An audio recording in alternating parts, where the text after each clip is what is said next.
Добар ден, почитувани гледачи. Следува Добриот доктор. Јас сум Александар Динев. Ви благодарам што сте со нас.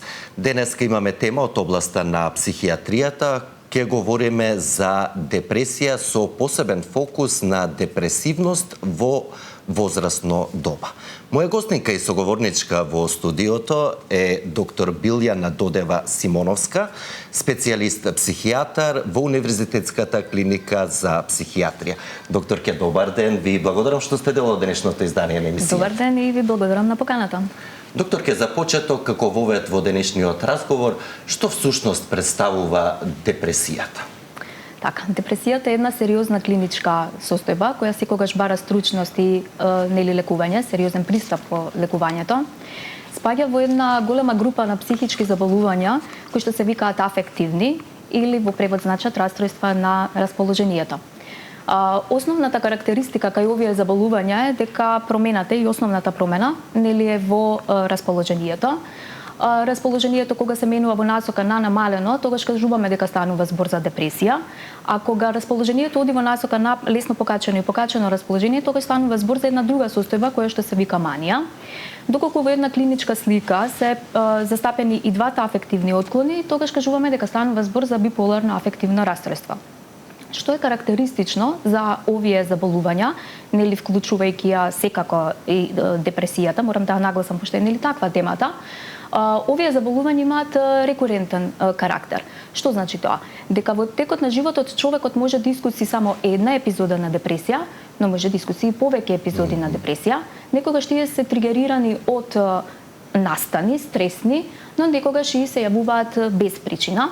Значи, битно е за гледачите да знаат дека депресијата тече во фази каде што имаме епизодични појави на депресивност, потоа нивно повлекување и измеѓу еден мирен период во кој нема симптоми и ние така медицински ги кажуваме дека тоа се фазите на ремисија. Така. Докторке, дали депресијата е само лош период во животот или станува збор за сериозна состојба од друга страна која бара сериозно внимание и третман? Да. Депресијата како термин е многу одомакинет во секојдневниот говор на луѓето. Да, многу често се користи и кога треба и кога не треба. Да. Меѓутоа, со тоа луѓето сакаат да не искажат некакви непријатни чувства кои што ги доживуваат. Па така кога во животот ќе се соочат со големи животни предизвици, проблеми, стресни настани или пак тие периоди се малце подолги, а не се само како изолирани настани, многу често луѓето ќе ви се пожелат дека се чувствуваат депресивно или дека животот може би ги заморил и ги исцрпил. Зад оваа нивна депресивност секогаш стојат непријатни чувства. Тоа може да биде доминирачко чувство на тага, може да биде доминирачко чувство на разочараност, може да биде чувство на една безизлезност, на една безнадежност, може би да биде и спротивно на една рамнодушност, една апатија, но секако се чувства кои што побудуваат непријатност кај човекот. И сега, може да стане збор за депресија, но не мора секогаш да значи дека тоа е депресија.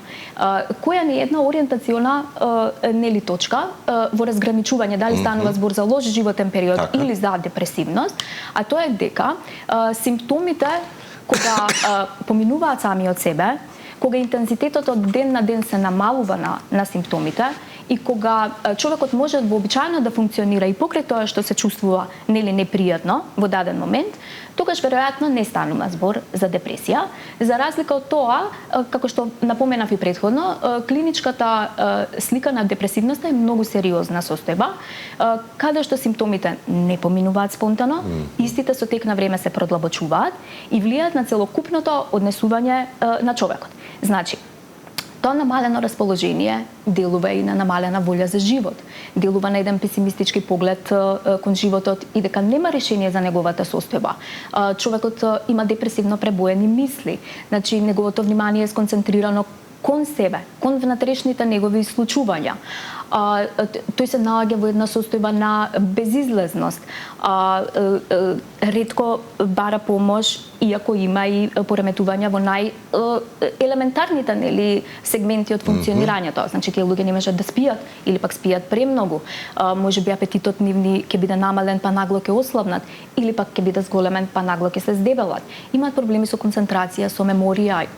Значи, не може да не забележиме дека нешто посериозно се чувствува со човекот од една вообичаена тага која што е краткотрајна и границата е, а доколку е помалку од 2 недели, тогаш е нели лош период, но доколку тоа веќе е над 2 недели. Убаво разграничување на овие две состојби кои доста се чести, а и доста ги помешуваат луѓето една со друга.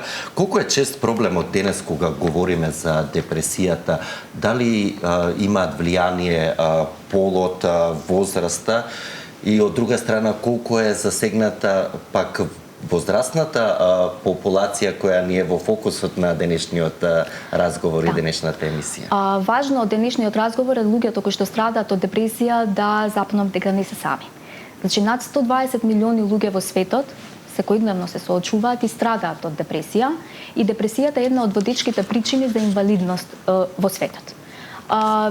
Што се однесува до полот, мажите се малку попривилегирани од жените, кои што 2 пати почесто заболуваат од депресија за разлика од мажите, а што се однесува до возрастните групи и нема некоја голема разлика, бидејќи сите возрастни групи се подеднакво зафатени, но причините кои што може да ја тригерираат нели или поттикнат депресијата во секој животен период нели се различни. Првата депресивна епизода може да се јави од 12-та до 18-та година и тука најчесто се врсничкото насилство, нели социјалните мрежи или пак нели неслогата во семејството, поттикната од нивната бунтовност. Во периодот од 18 до 30 години тоа е еден транзицијски период кога децата поминуваат во младинци па во возрастно доба, кога многу животни промени настануваат на кои треба да се прилагодат, и тука е најголема преваленцата на депресијата во овој период. Секако возрастното доба се сите обврски, грижа околу семејството, грижа околу родителите и децата, грижа околу работата, појава на болести, нели? Сега во сите овие периоди депресијата се препознава, се бара помош за неа и се лекува. Но што станува со возрастната популација? Имаме еден став кој што е исто така многу чест меѓу луѓето, па и меѓу професионалците, а тоа е дека депресијата е составен дел на старењето. Што не е точно. Тоа е многу погрешно, да. Значи, како и сите луѓе, така и возрастните луѓе се подложни на депресија и може да се каже дека многу повеќе од останатите. Зашто во денешното време? Затоа што животниот век на луѓето се продолжува, а бројот на хронични болести во тие години се намножуваат. И кога ќе се спојат тие две работи, се секако еден голем ризик фактор за појава на депресивност и депресија кај возрастните лица.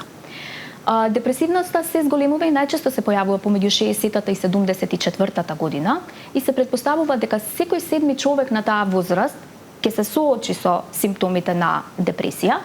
И исто нешто што мора да се каже, а нели да не делува толку страшна на луѓето што сега нели не слушаат, е дека истапката на суицидалност е најголема меѓу возрастната популација за разлика од останатите животни периоди.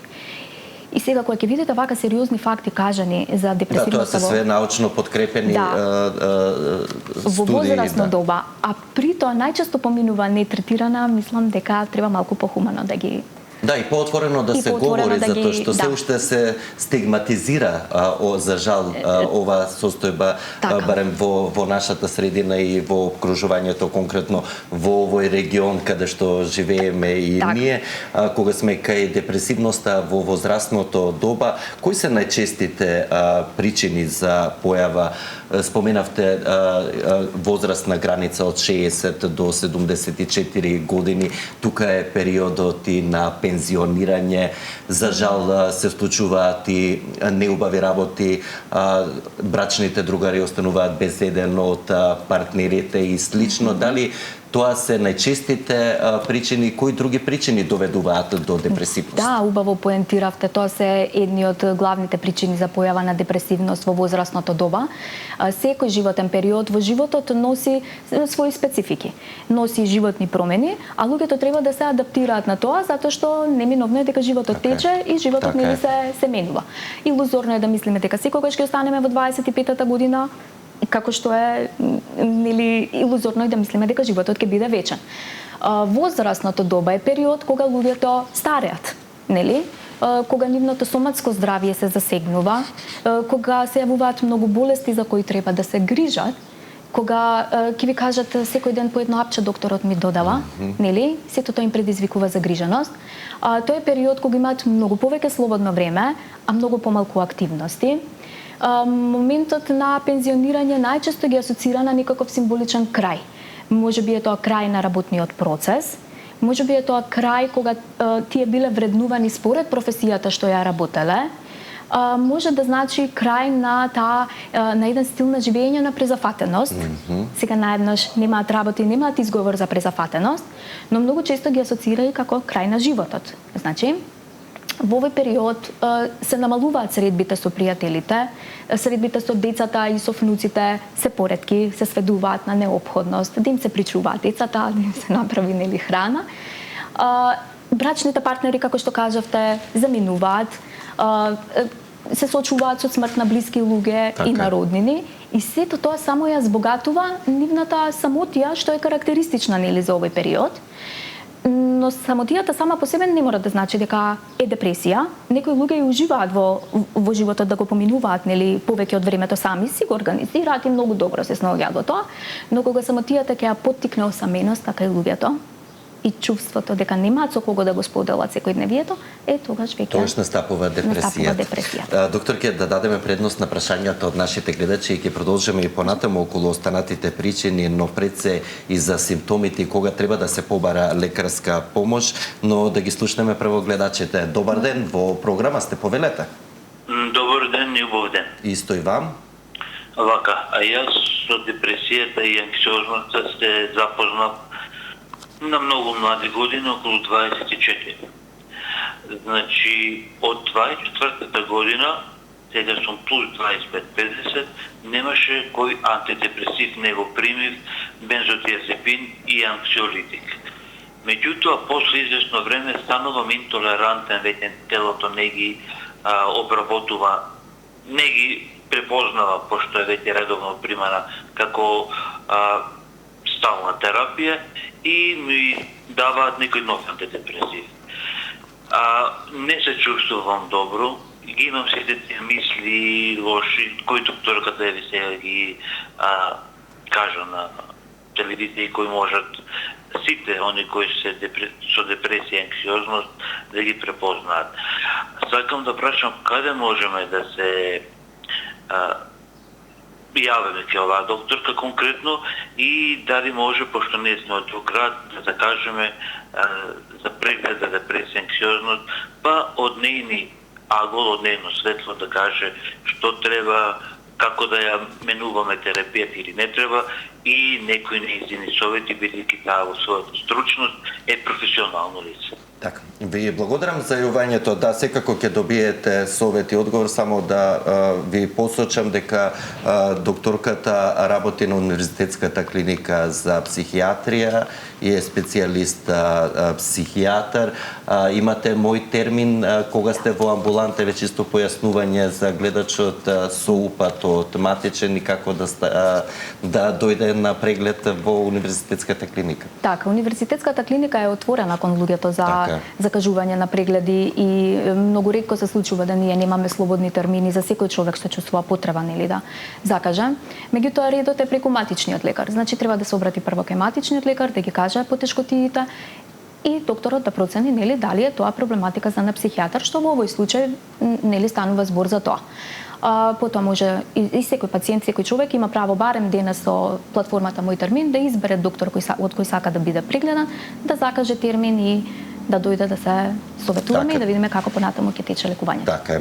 Доколку имаме и следен гледач, добар ден, во програма сте, повелете. Ало, добро утро, добар ден. Добар ден.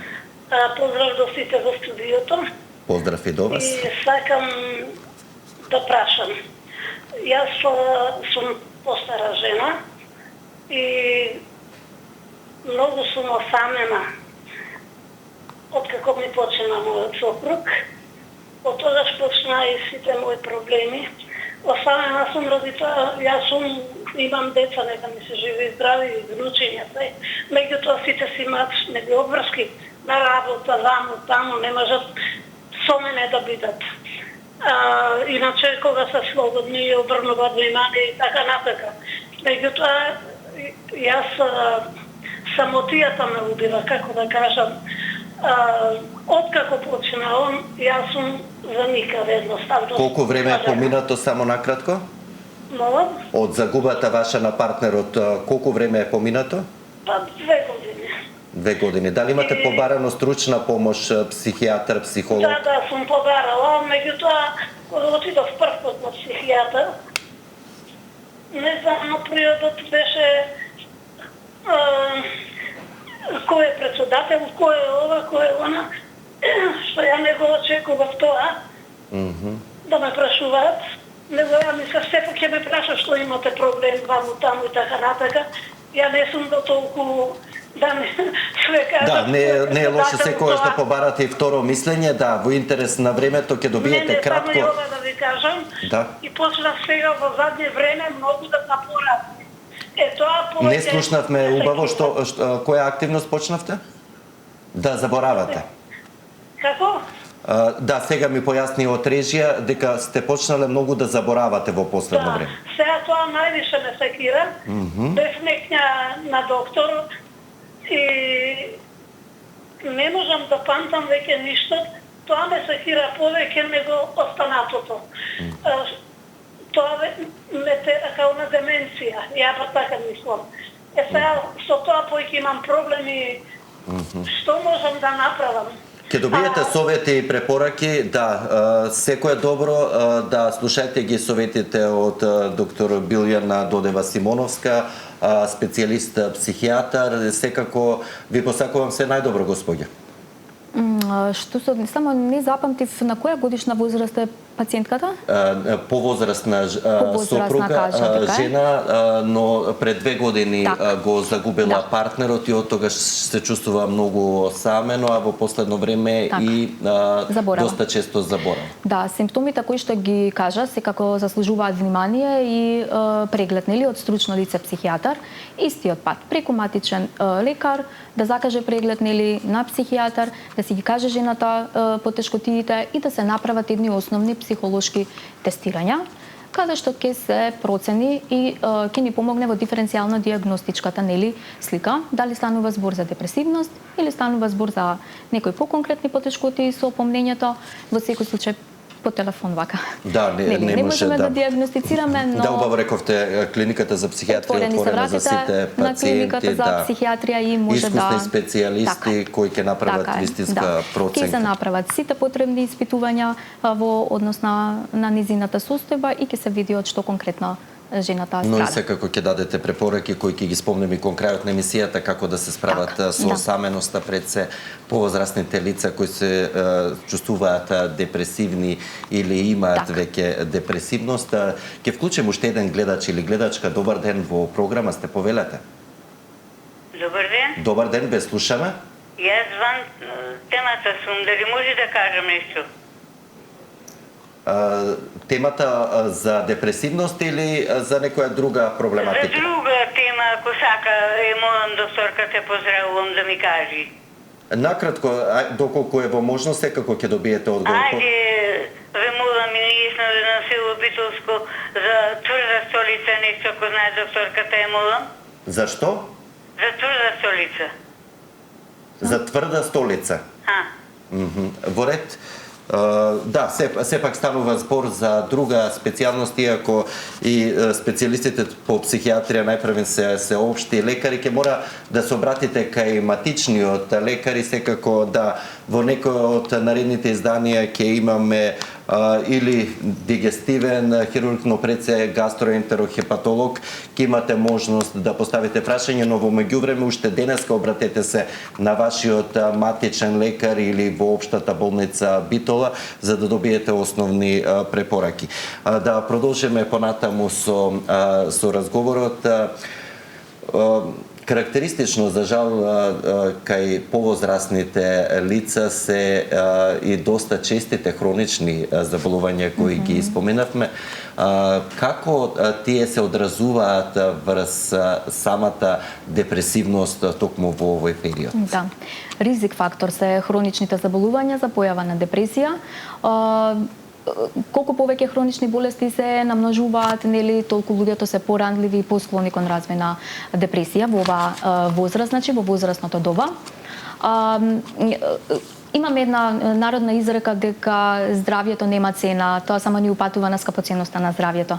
Јас не сум сретнала болен човек да биде среќен или не сум сретнала болен човек да функционира вообичаено како што нели функционирал претходно.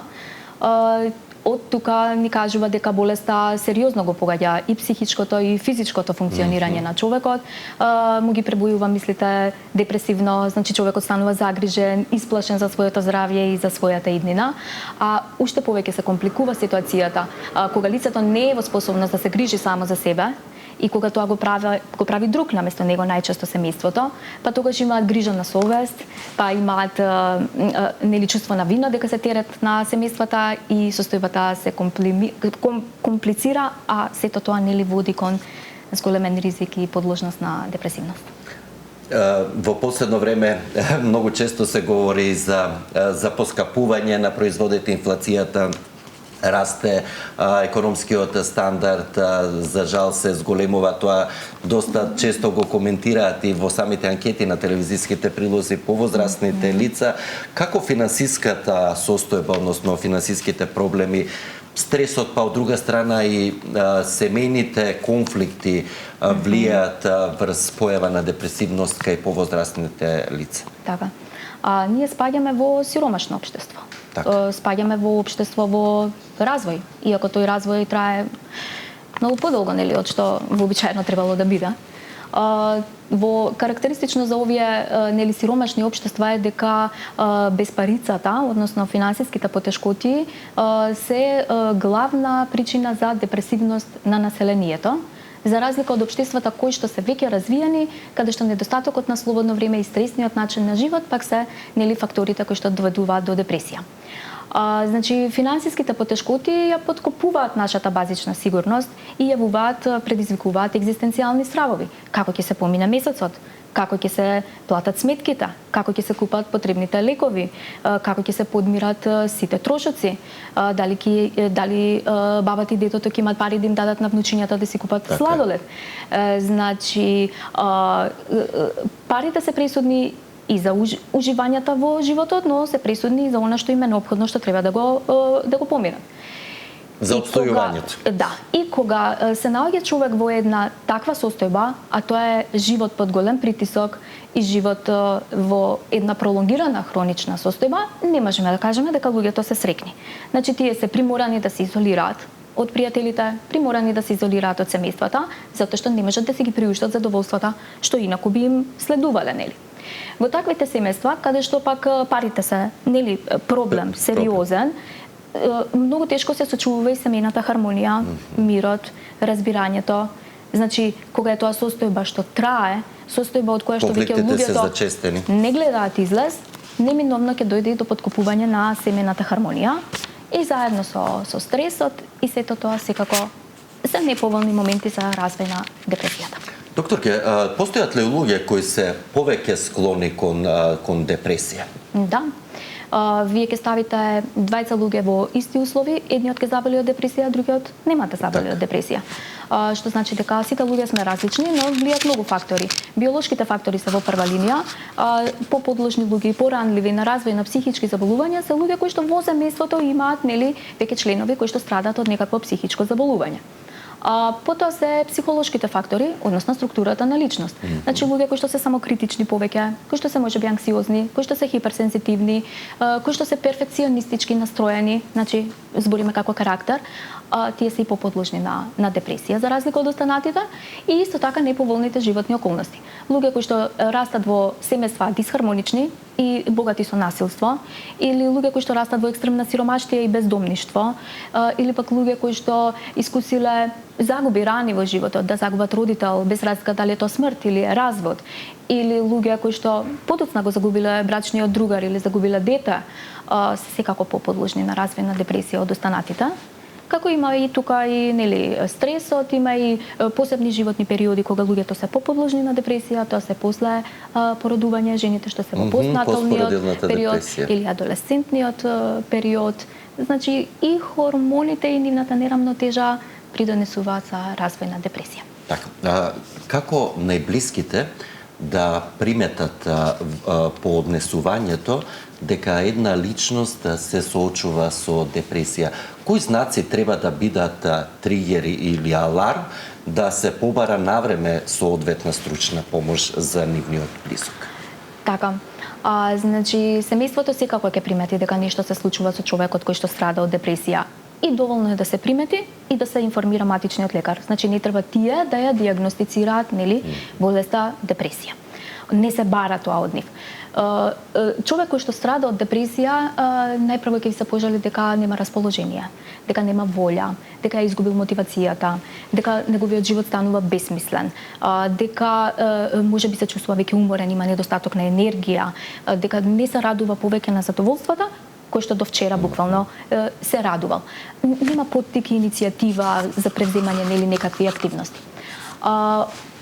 Освен овие симптоми кои што се генерално застапени, значи тој човек има еден забавен мисловен процес, значи зборува бавно, зборува цело време за состојбата што му се случува, мислите му се депресивно пребоени, нема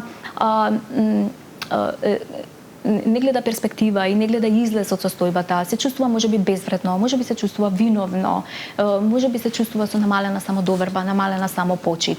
Ќе ви се пожали нели на апетитот, на сонот, ќе ви се пожали дека заборава, дека нема концентрација. И сето тоа, кога нели вака барем неколку од овие работи ќе ви ги спомне и ќе се жали веќе подолго време, она граница што спомнавме веќе на 2 недели, тогаш е аларм дека треба да се јави и да побара стручна помош. Така, значи со тие знаци едноставно му е нарушено секојдневното функционирање, да. Да, како семејството може правилно да реагира во вакви ситуации и да помогне? Така, многу внимателни треба да бидат во приодот кон лицето кое што страда од депресија. Значи треба пред се да бидат емпатични, треба да бидат смирени, треба да бидат ненаметливи. Знаеме сите дека семејството ни мисли најдобро и сака да ни помогне, но ако тоа е кажано низ разговор со осуда, со критика, со нервоза, со напнатост, секако тоа не е правиот пат да му се помогне на еден човек кој страда од депресија. Значи треба да бидат внимателни, ненаметливи и да ја нудат помошта дозирано. Колку може човекот во тој период тоа да го прими. Порано или покасно човекот ќе побара помош и ќе побара од луѓето во кои стекнал доверба, во кои што знае дека може да се отвори, да биде слушнат, нели, така, и да биде разбран, и во тие луѓе што гледа поддршка. Токму тие луѓе се оние ненаметливите, тивките и сочувствителните. Што покажува вашето искуство конкретно последните години? Дали се уште се плашат луѓето или се срамат да побараат стручна помош, конкретно кај вас на универзитетската клиника, или се постепено се менува оваа состојба или оваа сваќање? Да, јас како психијатар многу се радувам што стигмата се намалува за психијатриските заболувања. И мило ми е што овој разговор нема да го почнеме со тоа, дека не е срамота нели човек да побара помош, дека тоа се всушност најсилните луѓе, а не најслабите луѓе. Така е. Нели кога ќе побараат помош. Замислете, вас ви е тешко, а треба да дојдете во ординација пред човек кој не го познавате, а да ги кажете најинтимните делови од вашиот живот. Така. Значи тоа не е слаб човек. Тоа е многу јак, силен човек кој што има увид и критика за состојбата во која што се наоѓа. Прашањето беше дали има стигма. Не, тоа многу се менува. И тоа особено го гледаме кај младата популација. Сега живееме во И тоа е интересно колку они детално објаснуваат за проблемите, и колку сакаат да зборуваат за проблемите, и колку се спремни, и колку читаат, и колку работи ќе ви ги кажат што можеби и вие за нешто нели прв пат ќе слушнете. И тоа е за поздравување. Живееме во едно општество каде што отворено се зборува веќе за психичките потешкоти.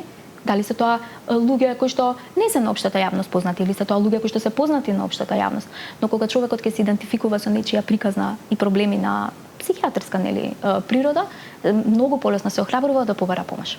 Докторке, за жал времето ни е ограничено, третманот, но и советите како да се справиме со депресивност конкретно за повозрастното доба, ќе ги оставиме за некое следно ваше гостување на есен, бидејќи навистина темата побуди интерес, но бевме ограничени со време да може да вклучиме што повеќе гледачи, така да со задоволство ви очекувам да бидете повторно дел од Добриот доктор и на есен. Ви благодарам. А ви благодарам и за денешното одвоено време и за советите и искуството. Почитувани вам ви благодарам за вниманието со кое не следевте. Ве поканувам да бидете повторно со нас и утре. Во меѓувреме останете со програмата на Сител телевизија. Имајте убав ден и грижете се за вашето и психичко, односно ментално и физичко здравје. Пријатно!